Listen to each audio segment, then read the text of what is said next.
In March this year, the Sikhs for Justice chief Gurpatwant Singh Pannu claimed Delhi Chief Minister Arvind Kejriwal had met them in a Gurdwara in New York in 2014, where Kejriwal has supposedly promised to release the 1993 Delhi blast convict Devinder Pal Singh Bullar. The Khalistanis alleged that they had given $16 million to the Aam Aadmi Party between 2014 and 2022. Now, Delhi Lieutenant Governor V.K. Saxena has asked the NIA to probe Delhi CM Arvind Kejriwal for allegedly taking funding from this pro-Khalistan organization. Now, don't forget that former AAP leader Kumar Vishwas had also alleged that Arvind Kejriwal is supporting separatists.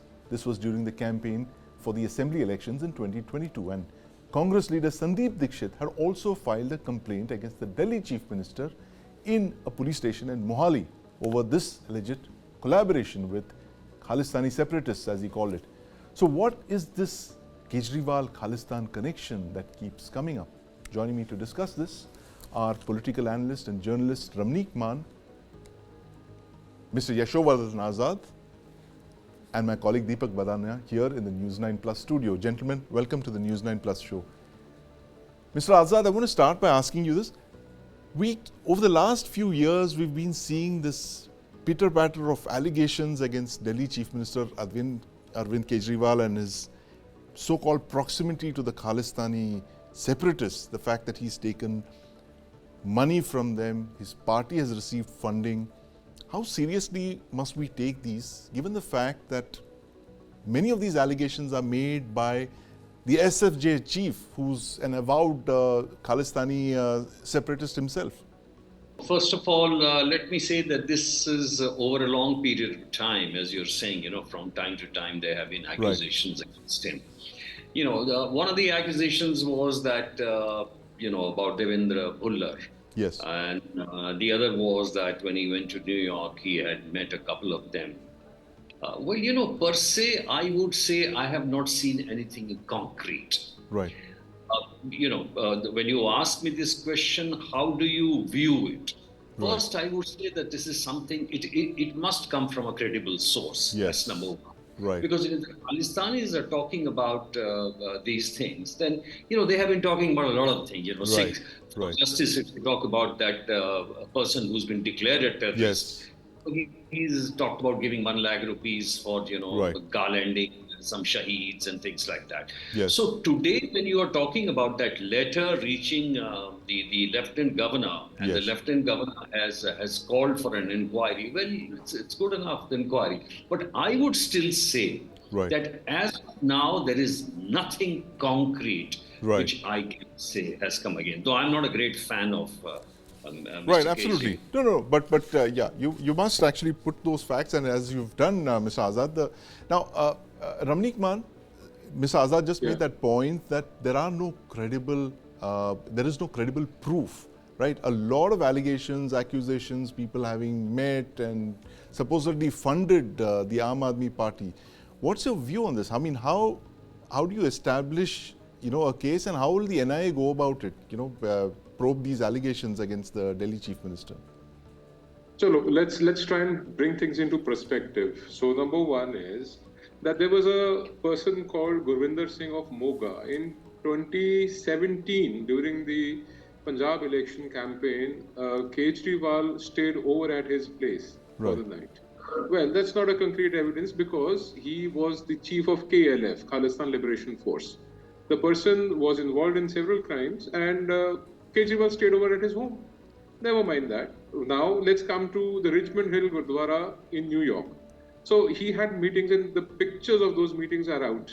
Right. And the same individual who's seen in the company of Kejriwal, rather Kejriwal is seen in his company, have also been actively participating in anti-India and pro-Khalistani protests. And these are people who have actually funded burning of Indian flags, and they have been involved in several crimes against India. Well, if that is not credible evidence, then I would like to draw your attention to Kultar Singh Sandhwa, who is the Speaker of Punjab Assembly. During his visit to Canada, he was also seen having meals and meeting with pro-Khalistani separatist elements. So it's not just Kejriwal; it's also a battery of Aam Aadmi Party leaders from Punjab and Delhi who have been in regular touch. Now, let's come to the final, the issue at hand. A gentleman called Ashu Mongia has filed a complaint to the LG on the basis of which the LG has recommended an NIA probe. Now, the difference between an NIA probe and a CBI probe is that a CBI probe would mandate a recommendation or an approval or a permission to investigate, whereas NIA would not need a permission to investigate. They can straight away go and investigate. Only thing that has to be seen is whether the case is filed under UAPA or NSA. If it is an NSA, then it's a very stringent one. If it's under UAPA, then also the prospects of him coming out are very bleak. Number 3, if the NIA is able to establish a money trail between these Khalistani elements or these funders from overseas, which is USA, Canada, Australia, New Zealand, and a few European countries, as Gurpatwant Singh Pannu, the chief of the banned Sikhs for Justice group, has claimed. So I think you have to draw the curtains, and you should admit and agree by all these evidences that there is a lot of evidence against the Aam Aadmi Party and Arvind Kejriwal per se, because the money in question is $16.7 million as claimed by Gurpatwant Pannu, which turns to about 139.5 crores, which is more than the liquor scam. But it also entails, joining hands and getting close to anti-India forces, people who want balkanization of India, people who want to see India broken into pieces. That is where, the most serious, corruption is one. Ramneek Mann mentioned the fact that the Aam Aadmi Party leadership has been seen very publicly with pro-Khalistan forces over the last couple of years, in fact, and there have been a lot of buzz around this. But does it surprise you that a lot of this usually comes around the time of the elections? Like, we are in the middle of a very crucial Lok Sabha election right now, where the Aam Aadmi Party is literally the only opponent that BJP faces in Delhi. How do you view this? I mean, it's certainly a headline that, makes waves. But what I really want to get at here is that over the course of the last few years, SFJ and its allied organizations have been trying to make their mark in India. And I think it's high time that Indian agencies, the Indian government tries to figure out a way to tackle this. If they're able to fund or give money for a quid pro quo situation in India to a major political party, I think there is something deeply worrying about the state of Indian politics at the moment. There's something deeply worrying, in fact, and I think the Prime Minister also mentioned the fact that there's been a lot of external meddling. Mr. Azad, the fact that a lot of organizations based abroad and countries would like to influence elections, as is the case across the world. There's been talk of meddling in the political process, even in the United States and in Russia, and of course China doesn't have elections, but major countries have always faced charges of meddling in elections. Do you see this as possibly one such case where an organization not very friendly to India would like to influence the course of political events by, seeding political capital for a startup party, for instance? Whenever there is an election in Nepal, or a small country like Maldives, people talk about India. The big brother. The big brother. I mean, these are things which happen in the course of life. Is India so weak democratically that any other country can actually meddle in our affairs? Do you think they can make even any kind of an impact? Today in this world, where, we are perhaps one of the best in digital technology, we're growing up as an economy, we are doing pretty well. Do we have to bother? The other thing, which was a very important thing, Sandeep, Khalistan, is it an issue here in this country, except for some crimes being committed over here? Yes. No, absolutely not. It's as we discussed in one of our shows, Mr. Azad, it's actually the Canadian Khalistan movement, as it appears. There is no echo of that in India. Very true. It might help those people in Gurdwaras to establish, their preeminence and having their own kind of battles. The question is very, very simple. NIA, investigates terror cases. This will be inquired into by them in a preliminary fashion. Fortunately, NIA has the best men. Dinkar was Yes. there earlier, and now the new person, Sadanand Date, is also an outstanding officer. Absolutely. So Yes. they know what to do. If SFJ gives 1.6 or 16 million, whatever, it will be traced. Right. But to accuse, you can accuse anyone of anything. But Yes. to accuse anybody of treason, why would anybody take openly Khalistan money? Is he a Right. fool if he's a friend? The other thing, Sandeep, I'll tell Yes. you.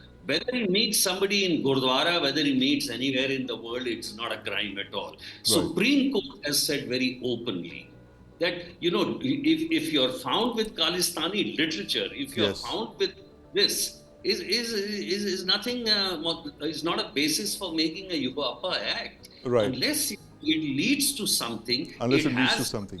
impact. But So- Mr. Azad, since you've been a member of India's security establishment, tell us how the NIA would go about this inquiry right now, the kind that the LG has asked them to undertake. What will be their steps? See, this is in the form of a complaint. The complaint will go for a preliminary inquiry. The preliminary, fortunately, NIA has been given tremendous powers now, and the best thing which has happened, Sandeep, is Yes. that acts of terrorism, for example, Pannu has been declared a terrorist, Yes. right? So his SFJ has been declared a terrorist organization. Yes. So any act of terrorism against India, it can be investigated outside also by the NIA. Yes. So, for example, when you had these, attacks or threats against the diplomats, or it happened in London, NIA went to inquire. And only recently, you must have seen one of the Khalistanis who came to India was caught at the airport, and NIA had named that person in the FIR. Yes. So first is the preliminary inquiry. On the basis of that, if there is even slight here that the funding has taken place, then definitely a case will be registered. And then, it will come under terror funding by the NIA. Right. So this is a very clear thing. But the question is that of all these things, there has to be something, some basis. Now, if you're talking about $16 million, the time span, when it happened, and it has come up only during the elections, though Yes. though I think this is being talked about a certain period back, nobody will be a fool to take from here. It could be, it could be that it has been, it has come through certain organization. But why would they fund Right. to indulge in activities of treason?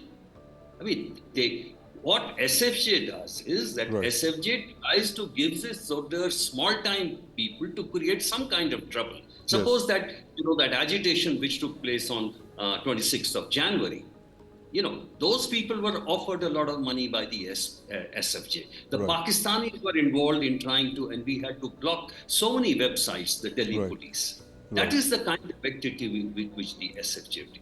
But that question that you raised, I'm going to ask that to Ramneek. Ramneek, what Mr. Azad said, what would the SFJ and the Khalistani activists gain by funding the Aam Aadmi Party? Was it only a quid pro quo for that one person, a bomb blast accused, or is it to get a political party in India that's favorable to their interests? What would be the end game of the SFJ and the Khalistani organizations based abroad? Okay, Sandeep, direct question, direct answer. You must have witnessed that there were several pro-Khalistani rallies where Khalistan slogans were being raised and Khalistani flags were being waved. Yes. This was unprecedented in Punjab, and this happened under the protection of Punjab Police, and the Right. permission was given by the Aam Aadmi Party government in Punjab. Right. So let me again take you back to 2017, like I said, that Mr. Gurvinder Singh, who was the chief of Khalistan Liberation Force, KLF.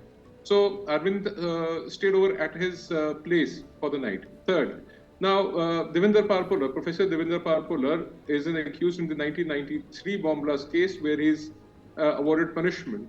Now I'll give you details of it. 1993, 9 people died in that, and he was tried under TADA. And there was a quid pro quo, all right, where Arvind Kejriwal has gone to the extent of filing a clemency for him. And this is all on record. These are all on Right. papers. Now, what would they do? they already have their, let's say, cells on ground, and you can see pro-Khalistani rallies in Punjab. You see a hype or an increased drone dropping of weapons and drugs and money, counterfeit currency and actual Indian currency from across the border from Pakistan. See, things cannot be seen in isolation, ki ye kya kar lenge, or what is their intent. Of course, their intent is to destabilize India, and it's not going to happen in one day. It's something they work on for 30, 40 years, and this is a part of it.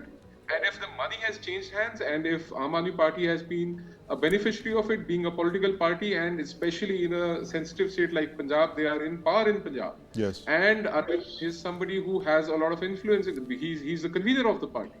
So he has the influence when, the Chief Minister of Punjab can actually be driving him around, and he can use the Punjab state planes, and he can use all the influence of the government.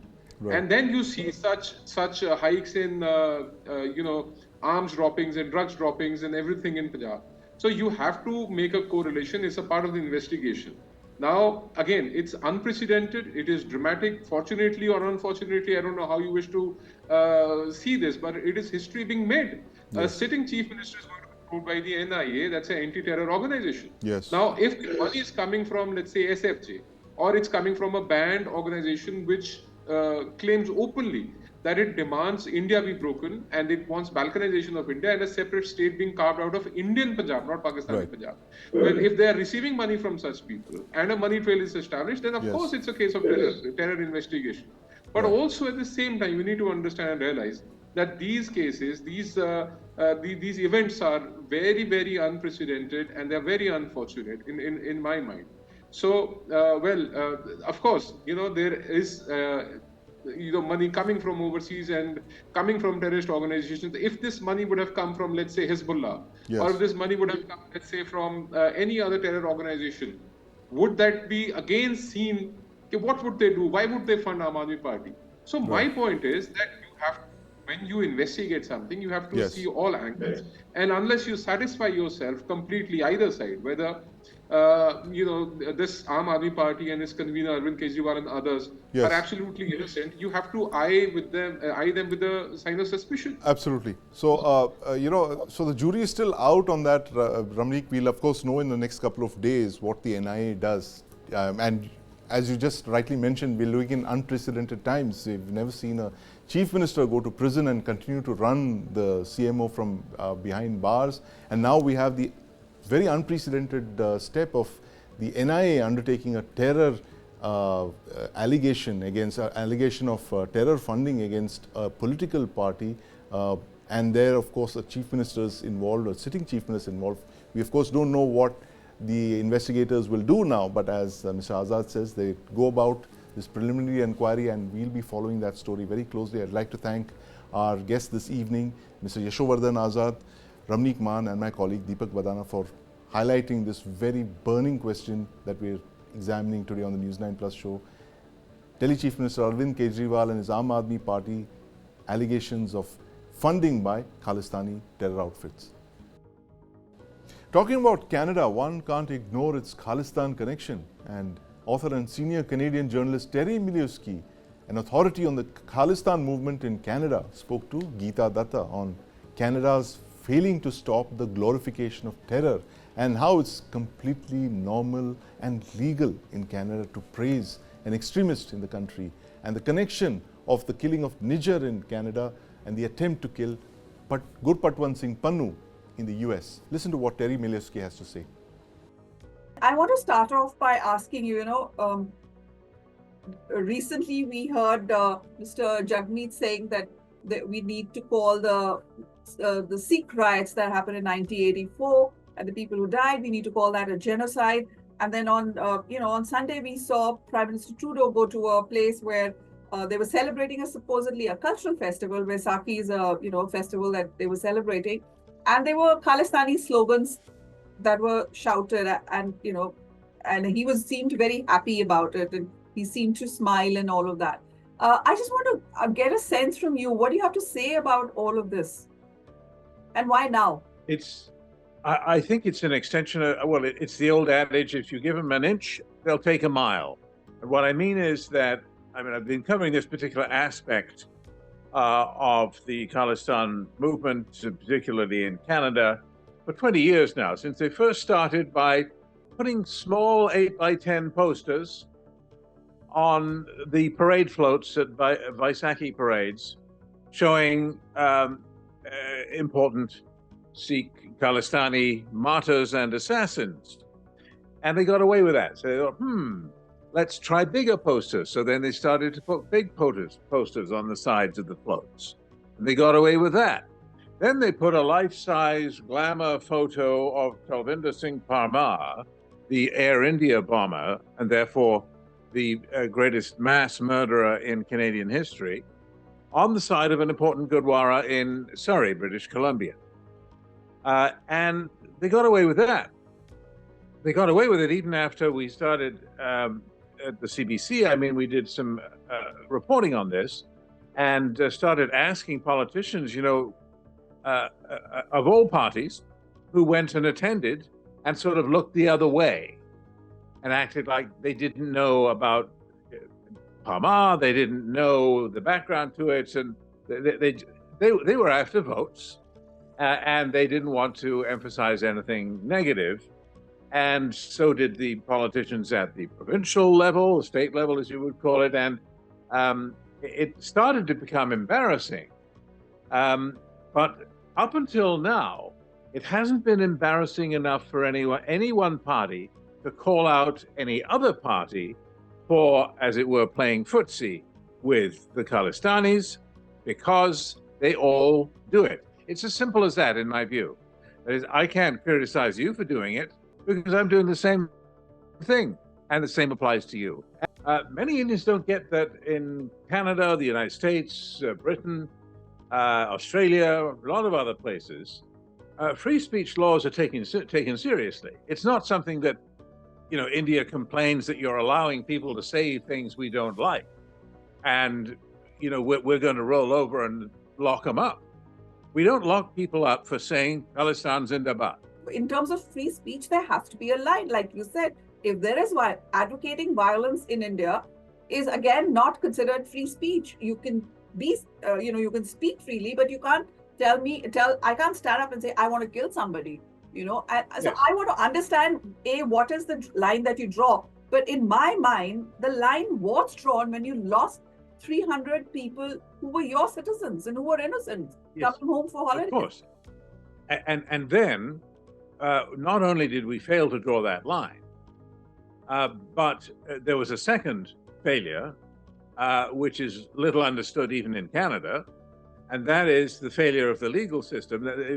Canada wasn't used to this kind of thing. We didn't know what to do about terrorism. We didn't understand how terrorists operate, and the legal system let him off the hook by saying, oh, well, that doesn't prove that he did it, and that doesn't prove that he did it. Taken together, all these 50 important pieces of evidence do prove that he's innocent, but the legal system was simply not sophisticated and muscular enough to win the prosecutions, except in one case, that is the bomb maker Indrajit Rayat, who, as you know, went to jail for almost 30 years. He served 29 years in prison. So people often say, well, nobody was convicted. Well, he was convicted, and he was the one who, as you rightly point out, went into the woods under surveillance by Canadian intelligence officers to do a test bombing 3 weeks before the real thing back in 1985. Now, the failure to draw the line on freedom of speech, you say, for example, that in India, it's not freedom of speech to advocate violence. Well, it's the same in Canada. It's not considered freedom of speech to go and advocate violence, but the problem is that it's not recognized in Canada as being the advocation of violence if you put up a poster and teach kids that the worst mass murderer in Canadian history is a big hero, a saint almost. That's we don't get it. I mean, why is that allowed? It's allowed because, well, they allow it and they allow it and they get elected, and I want to get elected too.